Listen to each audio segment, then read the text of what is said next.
स्मृति सान्तना साहित्य संसदर डिजिटाल कवितांजलि आसर को स्वागत जनाऊँगी। मु श्रीमती अलका महांती भुवनेश्वर समस्त सारस्वत साधक साधिका और श्रोता को मोर विनम्र नमस्कार।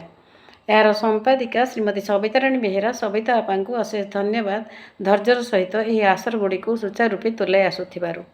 मोर आज कवितार शीर्षक जीवन। जीवन जीवन एमिति फूलटिए सते नीति फुटी झड़ी जाए सेही फूल तार बासर महके परिचय देई थाए।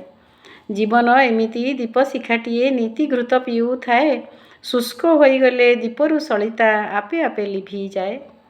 जीवन एमिति उछुला नईटी कुड़ू कुड़ू बहु थाए आनंदे उल्लासे समय स्रोतरे सागरे मिशी जाए। जीवन एमिति नक्षत्र ग्रहणे ताराटिए आकाशरे चंद्र आलोकरे उज्जवल दिशई दिवालोके हजी जाए। जीवन एमिति भसा बादलटी गगने पवने भासुथाए जलद भरिले घनीभूत होई झर झर झरी जाए। जीवन एमिति छोट तरीटिए जाने नहीं किए बाहे संसार सागरे घूरी घूरी दिने अफेरा बाटरे जाए।